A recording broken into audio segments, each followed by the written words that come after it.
John, you're although you're not aligned to any one particular tradition, I do understand you have a lot of experience with meditation. Perhaps you could start there, and just for people that aren't aware of that that technique or that practice, how would you describe meditation? I've been meditating over 60 years, and I don't really follow any tradition. My teacher throughout my life has been nature, my main teacher. I have, of course, as a boy at school, I was introduced, of course, to, it was a Christian school. We had to attend chapel. And I was taught scripture, introduced the Bible, of course. But I don't really particularly follow any tradition. Nature has always been my teacher. And I learned to meditate. I was in a school of meditation, which was not related to any religion, in London when I was 26. I practiced ever since. That's 61 years ago. If I just look up at the sky, don't I forget about John? What happens to John? He just gets forgotten, doesn't it? My attention goes to the sky. In other words, this diminishes, and that comes into focus. The bigger replaces the smaller. Actually, that's that meditation. Yeah. If you want to get a bit more complicated and use long words, you could talk about the individual and the universal. So I like to keep things simple. Could you elaborate on the difference between conceptual knowledge of the mind, and perhaps direct knowledge that one gleans from meditation or some other practice? It's very simple. Whenever your mouth, willing or not, utters the words I, me, or mine, that's conceptual, isn't it? That's something manufactured by me. If you look out at the landscape of the horizon, there's no I or me or mine there, is there? This is something that exists here, in here. So when you look out, it isn't. I would like to ask you, if someone came to you and I'm deeply distressed, I'm distraught, the world is terrible, I feel terrible, what would you tell them? How would you help them to help themselves? I suppose I might say a lot depended on the age of the person I was talking to. Well, if you're in pain, you suffer. Yeah, there's a very good saying. Jesus suffered, so should we. What's wrong with suffering? It's part of life, isn't it? Part of human experience. How would we ever learn if we didn't suffer? What do we mean by it anyway? What's wrong with pain? We all have pain to some extent, because we live in a corruptible, mortal body. Why do we do that? Well, you're getting into the big questions now. Why do we live in this body of death? What is it all about anyway? You see, what is this human condition? What are we talking about? Look, you're all pretty young. You think life's going on forever. Look at me. I've got one foot in the grave. I'm getting very close to the end of it all. Well, all that you can see on the screen is going down here, isn't it? Very soon it'll be in a grave, being eaten by worms, won't it? So, what's life all about, this? And when all this visible stuff you call John Butler is gone, if I could ask you, well, what's left? It makes you think, doesn't it?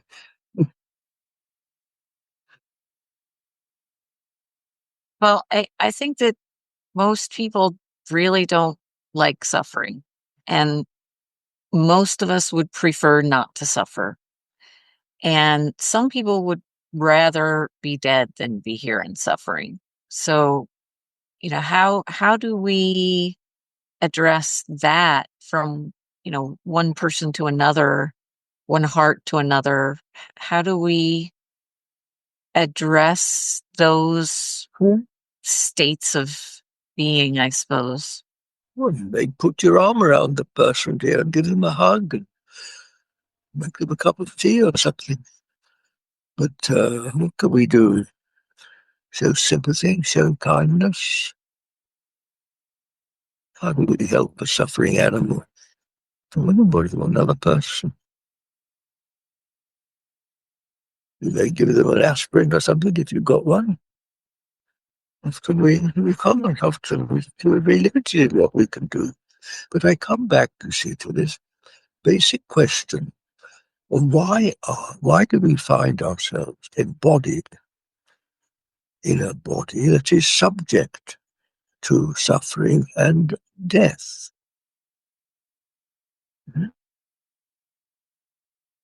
What is it that dies? Why? What is death anyway? What is suffering? What is corruption? How does it arise in the first place? Let's come back to thinking of the cause and how to deal with the effects. How about this word mortality? Why do you think if we all talk very glibly about spiritual this and that, as though it's something in the supermarket, but we're talking about it through the body of mortality. You think can mortality inherit spirit?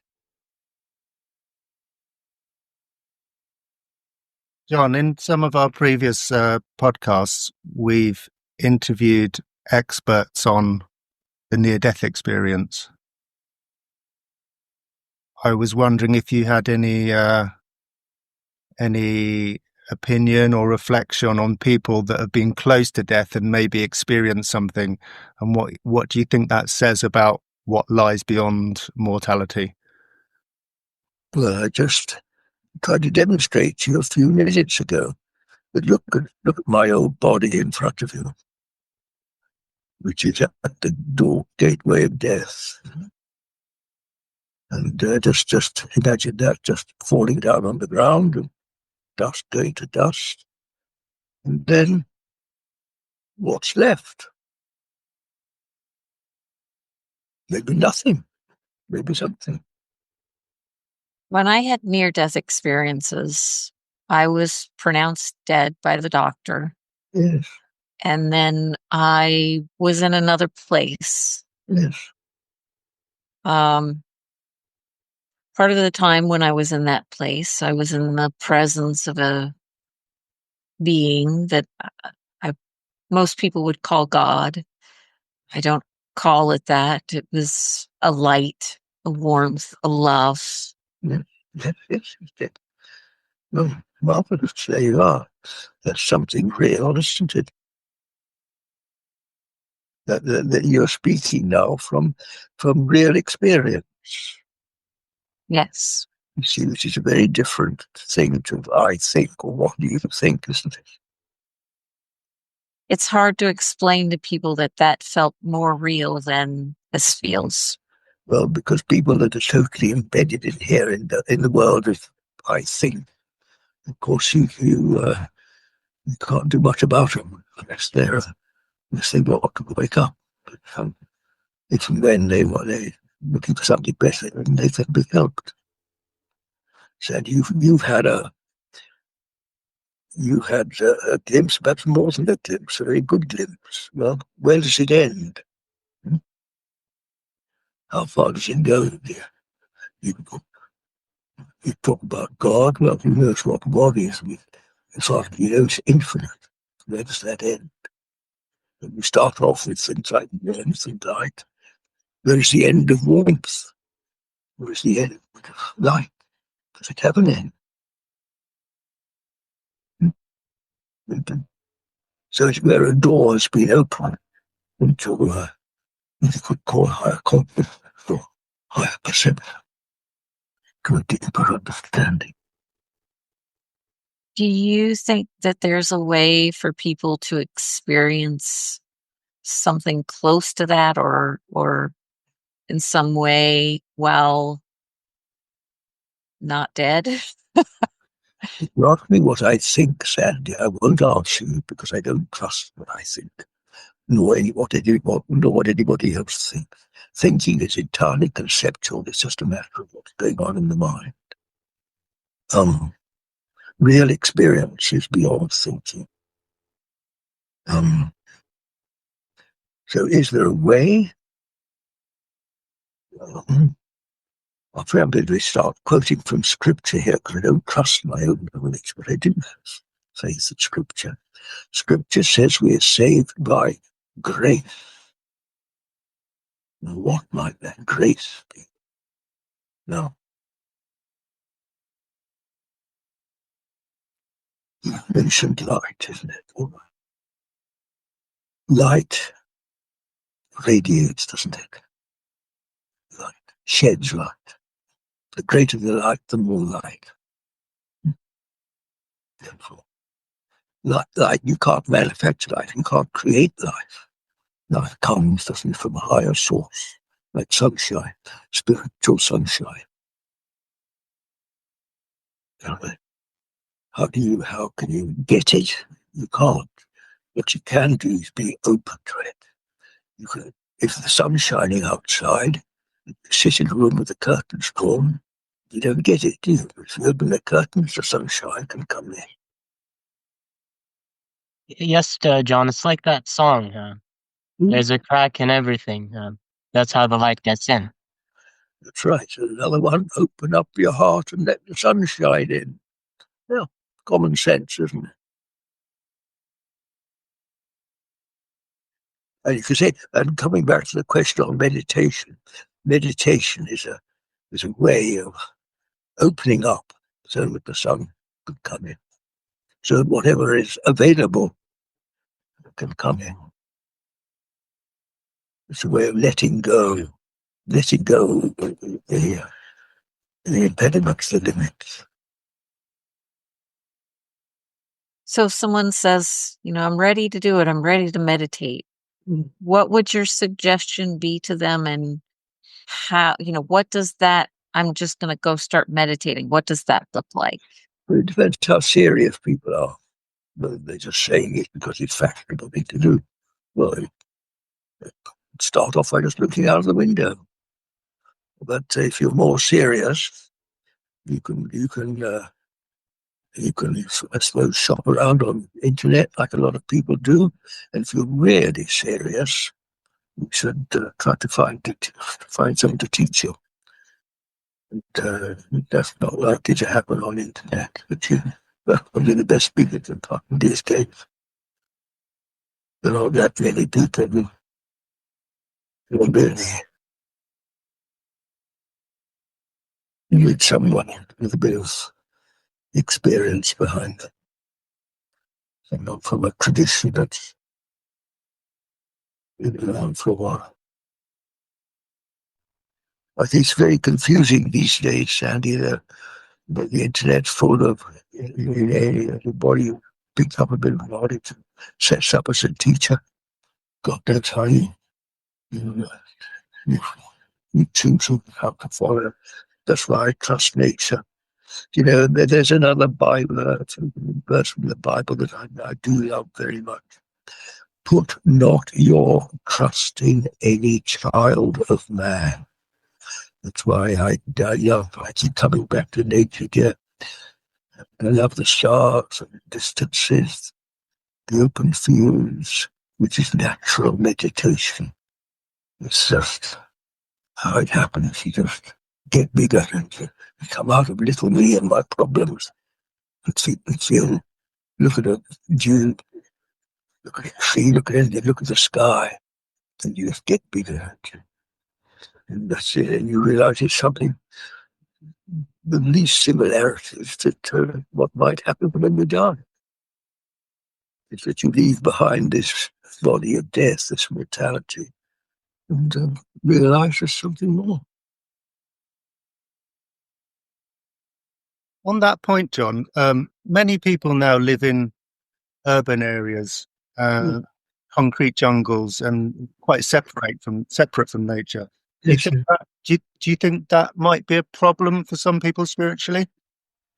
I think if you're fortunate enough to have access to the country, it helps. I wouldn't say it's a necessity. I was taught I had to go down to London. When I was taught over 60 years ago, as far as I knew, there was only one place in England where I could go and learn meditation. Now there are about 1 million. But there was only one then, and I had to go to London, which I thought was awful because I was already farming up in the north of England. And I had to get in a train and go to London. And I didn't think much of the fact that I was the only farmer there and all the other people were townies. But they seemed to manage okay. They learned to meditate. I always thought I had some advantage being used to the open fields, but they seem to manage in their way. Yes, there are ways. And also another thing pointed, you said you were a monk for a while. I tried.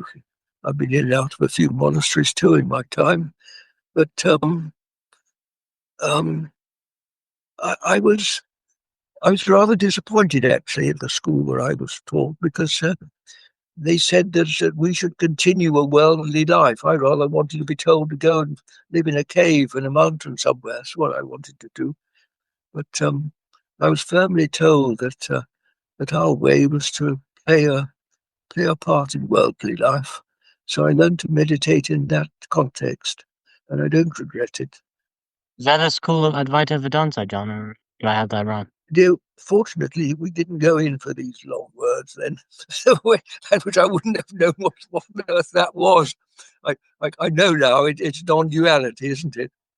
But you see, that again is a word that's passed around very easily these days. I'd never heard of it. I didn't know what earth duality meant. I didn't know any of these things. But what I do know is that standing under the sky, how many skies are there? The only one. Well, what do you need a complicated word like Advaita for? Look at the sky. I don't have any sky right now. Well, excuse me if I pull your leg a little bit.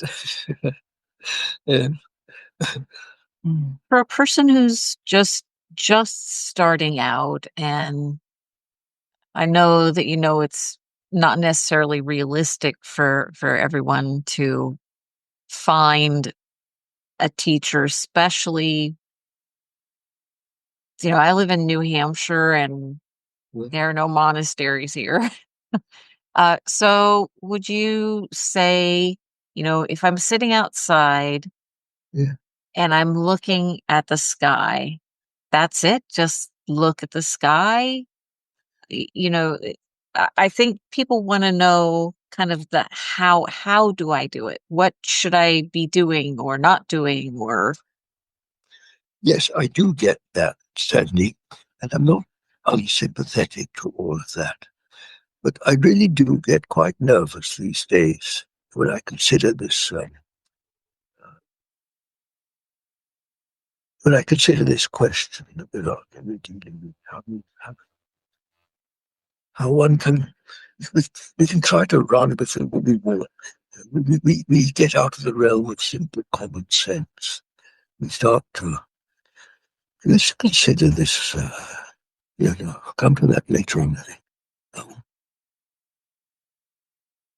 One of my favorite sayings is my granddad used to say to me when I was full of idealistic ideas about things. He'd say, "Keep your feet on the ground, my boy." Now, why? Let's ask ourselves why people want to meditate. In fact, when I went to the school of meditation, I was asked, what did I really want in life? Really, my heart. That's a very, very good question to start with. If we want to ask ourselves, what is it that we really? I wonder how we do. Oh God, tell me in public like this. Just consider them. What do you really do? Well, I remember what I said at the time. I don't mind telling you. I said, I'm God. But I knew that God was. I had a same idea. Well, where is God? There are dozens of references in the scripture. God is with us. Well, let's just I heard it as a young boy, I never listened to me. God is with us. But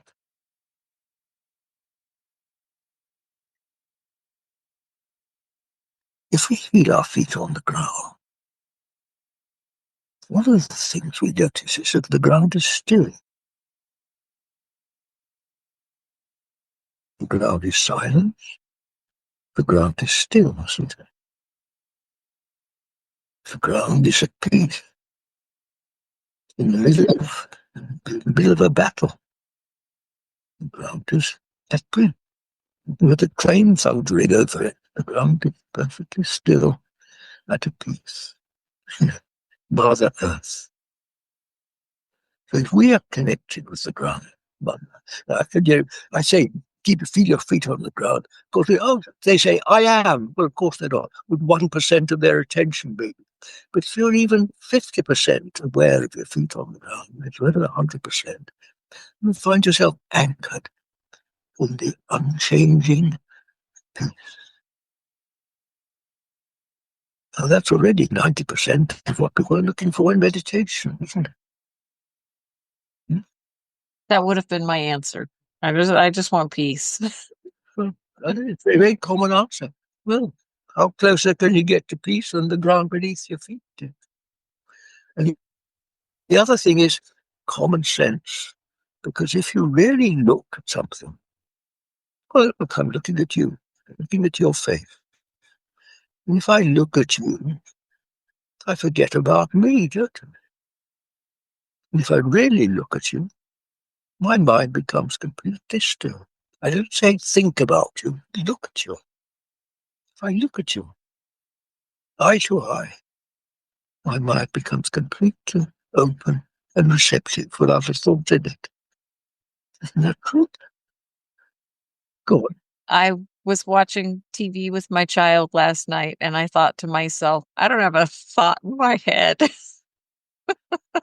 Very good. You see, this is one of the, you see, people are actually obsessed with what's going on in their head. How can I control my mind? They say, well, how on earth can anybody control their mind? You can just forget about it. Just leave it. Think of the mind like your tummy. Your tummy's down here somewhere, digesting what the last stuff you put into it, and you more or less forgotten about it. You haven't thought of your tummy for the last half hour. Well, your mind's just a mental digestive system, trying to process all the stuff that's floating around. But that's all it is. And beyond the mind, there's a whole new infinite reality that's beyond it. And if we use our common sense and just pay attention to, just look at something, look at what's in front of you, look at the mouse on you. I have a cat in my lap. And there you are. Feet on the ground, my dears. Use your common sense. And how much closer can you get to God? God is present. It's we that are absent because we're not present. We're lost in our silly heads. So come back. There you are. That's the essence of meditation. You don't have to go off to India and find a guru and wear fancy robes and things and chant all sorts of things. But I can, right? Use your common sense. Like grandparents have always said to to their grandchildren since the beginning of time. I think that's good. So a place to start is be feet on the ground. Feet on the ground. You got it. If we are to focus only on the now, then how can we be proactive in any way? For example, how am I to effectively manage my time in a given week or month if I must also only focus on the immediate present? Well, let's consider what we can't plan. Who can plan what the weather's going to do tomorrow? Who can plan you might fall over and die next minute, mightn't we? Many of us. A bomb might go off. Oh. Well, let's come back to feet on the ground and find this stillness of the earth. This stillness is a feature of the present, isn't it? This peace. Peace is a bit bigger than sin. Peace is a feature of the present now.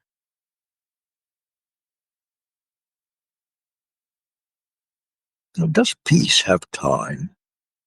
Does it begin and end? Does silence begin and end? Is there more silence tomorrow? Is there less yesterday? You see, there are two realities. One is eternal. It has no end. In other words, everlasting life. And the other comes to pass. Once upon a time, it came to pass that there were four people, Theo, Rahman, Sandi, and John, who came to pass.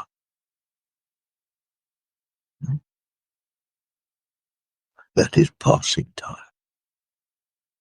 And passing time takes place within eternal time. We live most of our lives in passing time, planning for, well, by the way, how is passing time made? Does it exist actually other than conceptually? Or is it just a product of me? You watch animals and feelings. Do you plan for tomorrow? Remember what Jesus said about the flower. Consider the lilies of the field. They sow not. How does it put it? They take no thought for the morrow. Something, sorry, I'm trying to think. Beg your pardon. Soon quote it, I can't say it properly. But he pointed out how nature does not worry about tomorrow. Nature just unfolds naturally, doesn't it? The seasons come and go, things rise and fall naturally. The clouds move across the sky naturally, being planned. If there ever been new sunsets, new sunrises the same, how's it happened? Is that the work of man? How's it just happened? That man digs, creates problems with himself by conceptualizing about this thing called passing time. Here today and gone tomorrow. Well, it's about the future, all of which he's no real control at all. He thinks he has, so he likes to make plans. Man proposes, God disposes. And so, no, it's still certain states of mind, stages of life, when they plans. How often do they come to fulfillment? Not often. What about all my plans and dreams of what I wanted to do and be? What had to do? Now I can hardly remember what they were. We've all different surrounded the brain. What is it that endures eternal time? You see, again, think of man. What is man? Stand under the stars. If you're lucky enough to be where you can do that. Stand under the stars. What do we?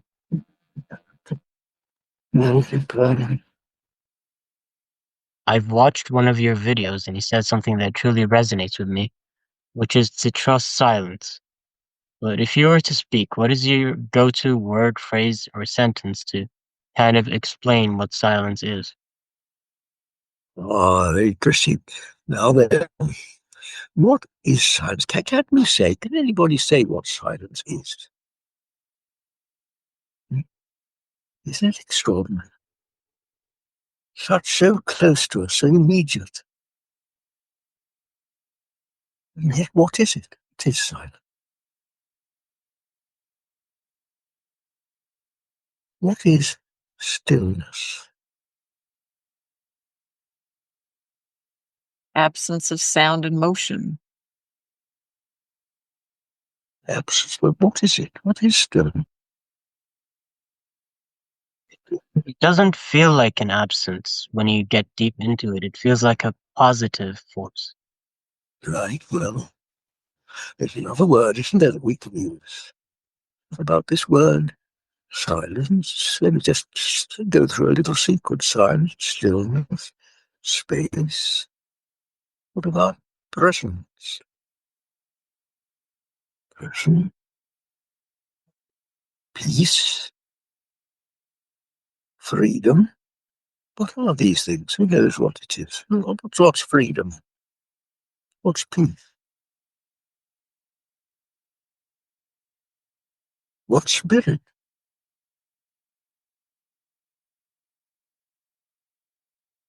You see, take presence of what?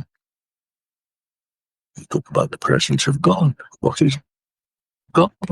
Yes, you can describe God.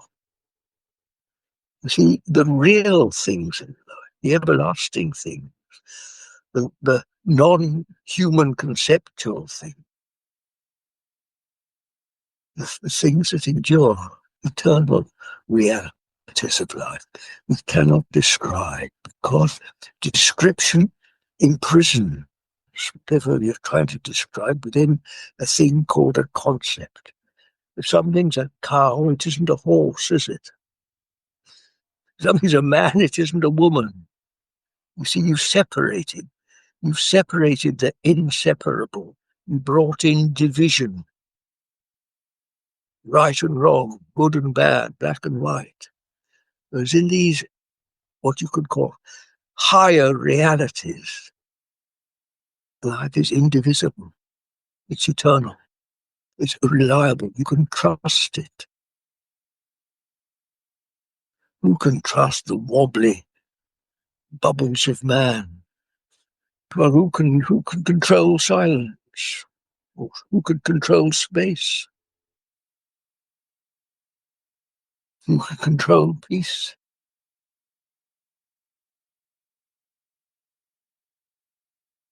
Can you control? Can you control these things? We pretend to, maybe. You can't, can you?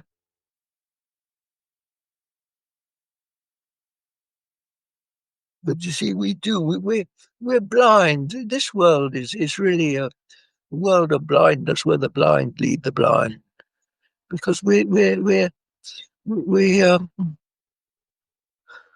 well, I never know these days if and when to introduce the story as told in the Bible, but there is a story there that originally man was in heaven, paradise, where man was singular. Man wasn't divided. Man was singular. He walked with God, and then he found himself out of paradise in a world of separation, where instead of being with God, he became separate from God. And so And so we look for God, we search, we look for happiness, we look for love, we look for freedom, we look for all these things which are attributes of the infinite. And of course we search here, there and everywhere, and maybe in little bits for some moments, get a bit of it, and we tend to sort of sink further and further away into more and more divisions, more and more of less and less, becoming ever more separate. And then this is where we find ourselves. And I suppose just to come back again to the question, what is meditation? Meditation is a technique of turning for home, turning in, turning back again, endeavoring at least a point in that direction. One of the great debates in the meditation community is that it's actually a disagreement I had with my friend Theo over there. He says that we don't have to do anything. We're already whole. We don't have to do anything to be whole. But I mean, to me, it sounds nice in practice. It sounds nice in theory, but in practice, you do need to constantly watch your mind to see where it's going towards. If it's going towards silence, or if it's going towards desires and fears and worries and whatnot. Well, Rahman, dear, look at me, how old I am. I'm still learning, dear. I'm still practicing. I still consider myself a spiritual child in a grey beard.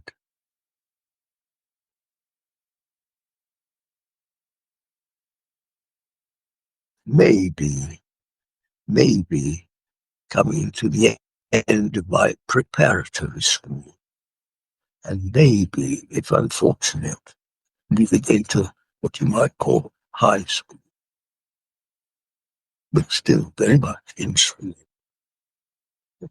So these things take time.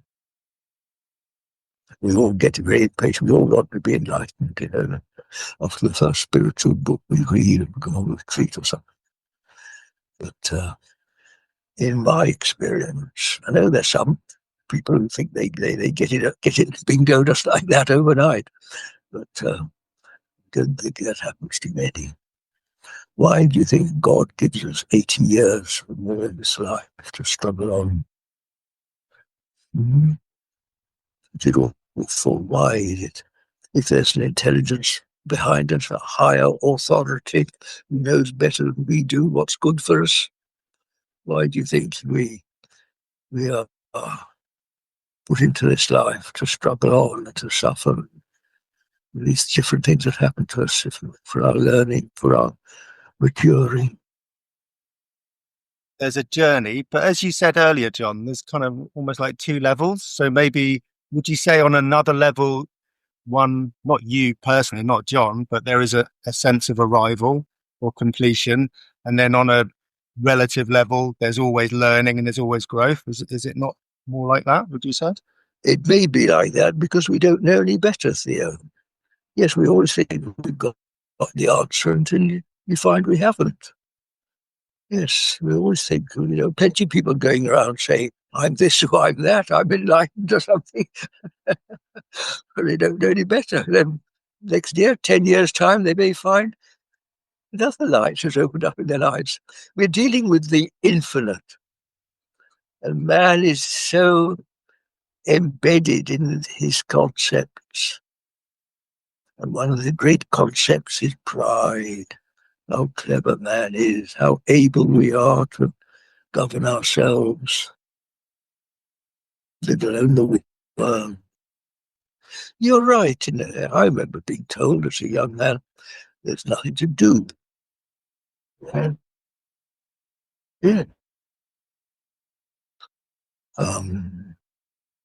The flower might say that, isn't it? In the field, things have done to us something. Okay. Look at how do we grow? We can't make your body grow. We can't make our hair grow. These things happen to us, don't they? We can cut our hair or grow it long or something, but we can't control how it grows. how our fingernails grow, how our body functions. We can't control our tummies, let alone control our minds. These things happen to us, don't they? So, you see, natural forces act naturally. Things grow and they fall and they die. In that sense, there's nothing we have to do because it happens naturally. We will get tired, we'll go to bed, we'll wake up in the morning, all these things happen naturally. So it's no bad thing to sort of question whether it all depends on me. It doesn't depend on me at all. It just happens naturally, whether you want it or not. In the moment when, for example, we come into the present and feel your feet on the ground, you may feel, when the mind is quiet, you may feel a completion. There's nothing to do until the mind starts worrying about, oh, I must do this and that and the other, and you start projecting all what your schedule for the next long. Think about it. But in our moments when we are present, grounded in silence, and stillness, observing the voice, but you don't just there's our voice, our noises we make, they all take place in silence, don't they? Like the sky is quiet. No matter how many lorries are thundering past or music is being played, beyond the noise is silence. So in that sense, you don't have to do anything. Completion is here. The presence of God is with us. There's nothing we have to do about it. It's more a matter of realizing it, bringing it into reality by just turning that way and realizing it. It seems a bit paradoxical, as if there's no one way or the other. It's not that you have nothing to do, but it's also not that you have something to do. It seems like both are correct in a certain way. See, we live in these two worlds. We live in what you could call a real world, natural world, but also in this conceptual world, which you may call the unnatural world. And we can't pretend we don't. We're educated, we're brought up in this conceptual world. We don't know any better for much of our lives. And so one has to live with this. It's really what the scriptures call sin. Sin is absence from God. Sin is all the consequences of turning away from the light, which is God, turning away from the light in the other way. So we live in the world of darkness, and this is ignorance. So we don't know. So you have to go and be educated. You see, from light we turn to dark, and this is our conceptual world. That's why it doesn't work properly, and why we die. Because you're cut off from the source of life, which is this, turn to the source, and so this is why we die. The wages of sin is death. So no escape. We're all of us, from top to toe, sinners. We're all tarred with the same brush. And it's from this state of sin, which is corruption, that we may turn to the light. And that's the meaning of the word repentance. You once told me that one of the things you told me that stuck with me the most is that you once told me that I'm the cause of all evil. Yeah, that's right. I am, see, because Yeah. that's perfect. And it always starts with me, because who turns from the light? Well, you could go around blaming everybody else, but actually it's me, isn't it? And we do this all throughout the day, every day.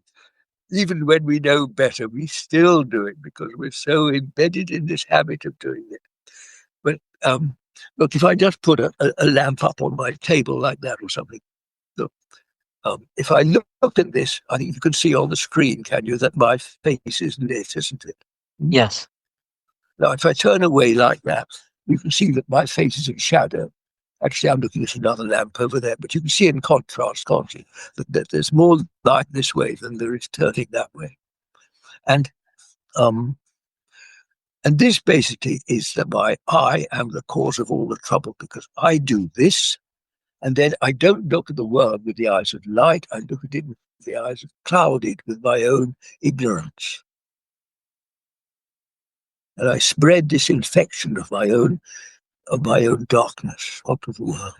That's why everything in the world dies, because I infect it with my own disease. And we all do this, all of us, all the time. And that's why the world, as it is, the world is a consequence of sin. And that's why the world dies. If you're not sure what sin is, consider what does not die. Because everything that dies is a product of sin. In other words, absence from God, which is the source of life, which is immortal life. It's an old-fashioned word which is sort of not widely used these days because people don't like it. But I find it a very, very useful word indeed to take on board sin and what it actually means. Then you begin to understand why life is as it is and what we can do to go home. We can do to turn in the right direction and not only save ourselves, but to be of use to others, which is not more important. John, there's 5 of us sitting here now, including Sandi's cat, who looks incredibly content. Would you confirm that, Sandi? Yes, he's happy. Yeah. What's his name? This is Kenny. I also have Athena, and Athena won't come up here, but Kenny likes to lay on me. John, do you think Kenny, I'm assuming Kenny doesn't have lots of thoughts about herself and the past and the future and abstract concepts, and seems to be living in a state of contentment. Is there something slightly like have humans gone down a wrong path somewhere here, do you think? Well, dear, again, I don't like these. I won't answer you in the terms of I think, because I don't trust my thoughts. I'd rather just look at obvious examples, like that turning from the light dark, or turning from looking out the window into getting into this world like this, the world of me and my thoughts. This is really like a prison, isn't it? We are imprisoned in flesh, condemned to hard labor, on death row. Isn't that just what we are? These are the wages of absence from God. If I could just quickly add to that, they did a study where they put people in a room and they asked them to sit with their own thoughts for 10 minutes. And they gave them something to shock themselves with. Most people who sat in the room preferred to shock themselves rather than sit with their own thoughts. Yes, they can be indeed absolutely dreadful, can't they? Yeah. Create our own hells. Well, that actually made me feel better because I would be able to sit there without shocking myself. If stillness alone is the fundamental attribute of God, how has the universe created organisms with a lack of stillness? Oh, well, let's consider stillness. Whichever you doesn't have silence or stillness. Is it actually empty?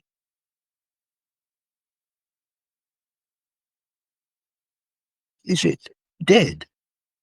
No, it's not dead, is it? It's not dead. It's life, isn't it? Why was the creation created, dear? Well, who am I to answer that question? I don't know. But you put a child in a sandpit, what does it do? It usually likes to dig tunnels, doesn't it? And make castles and things. It seems to be something pretty natural. We just like to play, don't we? If there is just doodling with a pencil on a bit of paper, we tend to like to do these things, don't we? Why do you produce this podcast of yours, this video channel? It's something you like to do. This is something in our nature, isn't it? We like to create things. Why was the world? Why did God create the world? Well, very helpful to think of ourselves as a microcosm of a macrocosm. We know we can't. There's much out there that's beyond our comprehension. The more you study man, what's going on in this extraordinary thing we call ourselves, we do see many parallels which expanded you can see reflected in the world around us. I think consider the universal desire to eat something.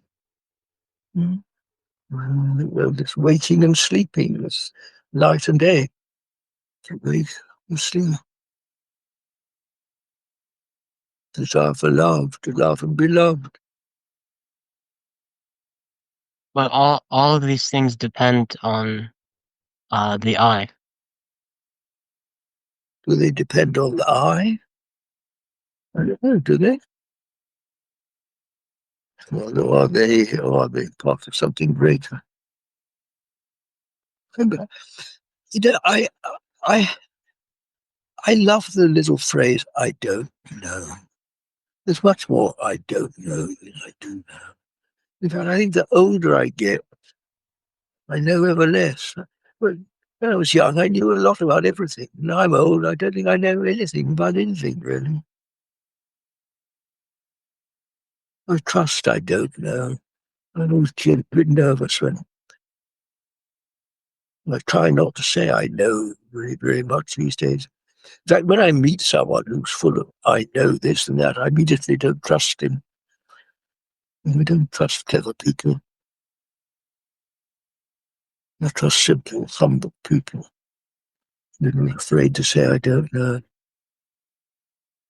I was just thinking about that concept of being part of something bigger. When I was a child, I remember I was in a high-rise apartment and I was a little afraid to go over to the ledge, but I finally did.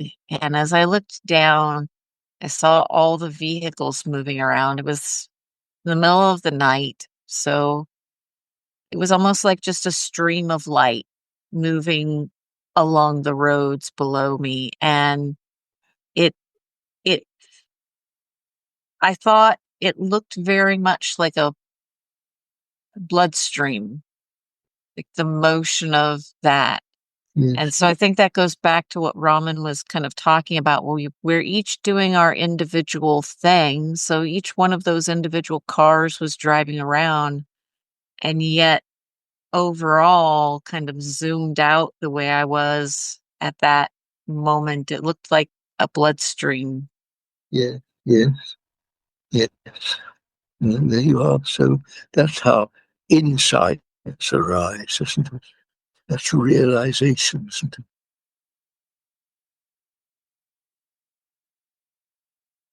That's another good example of real experience.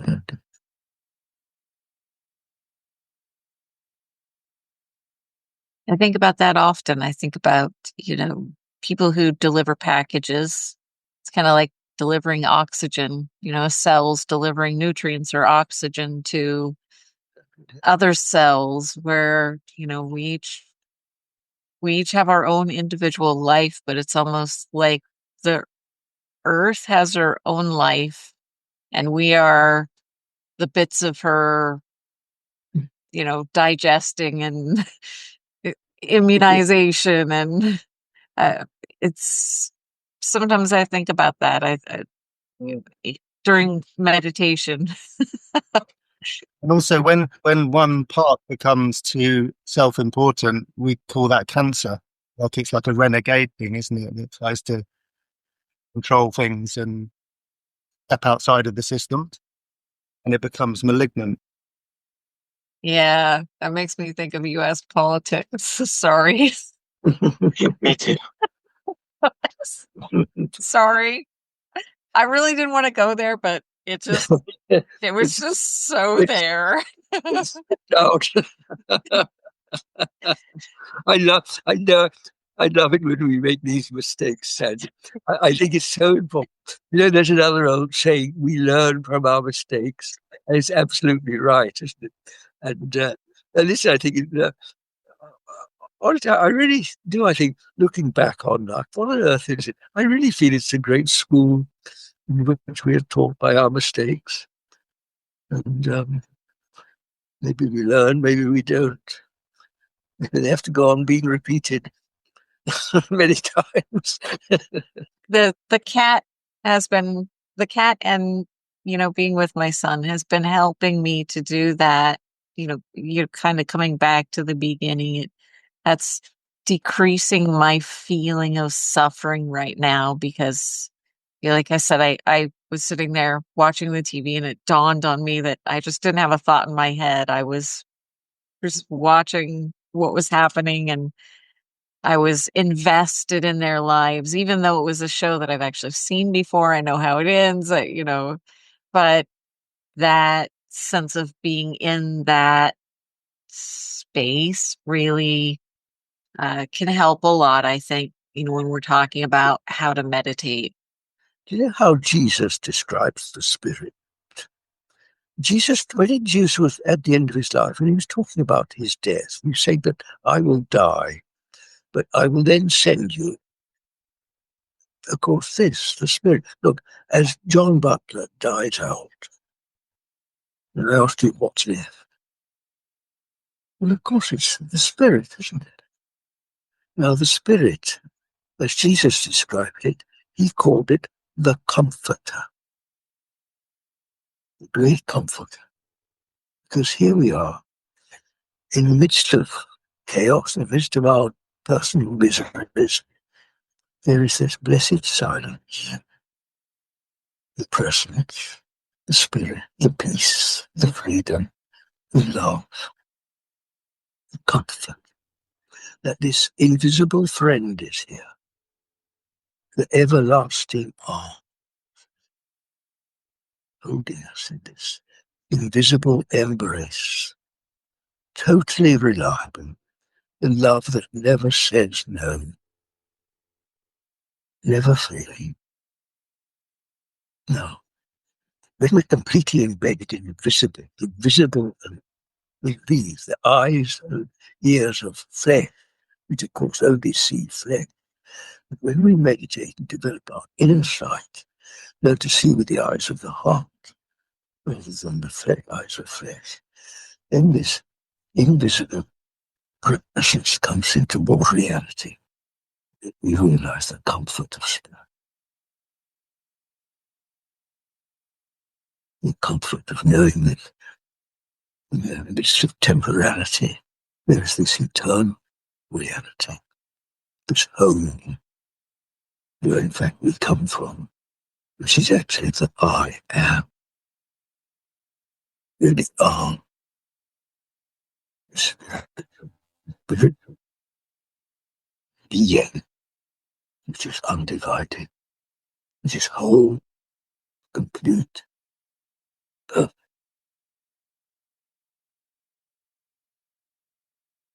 Yeah.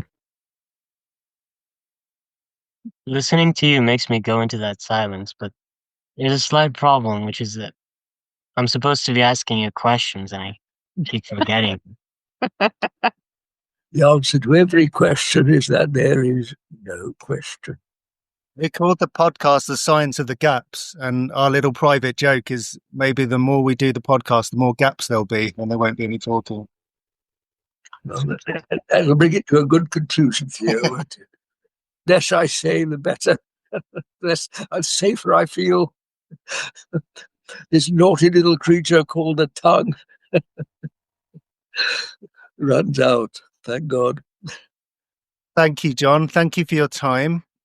Your timeless time, I would say, because what is time? But really appreciated, for your words, and I'm sure our listeners will get benefit, and I'll be interested to see in some of the feedback we have. Is there anything you wanted to finish off before we close up? What I say more and more nowadays, because it seems to sum up everything, is the good old saying, none better. God bless you all.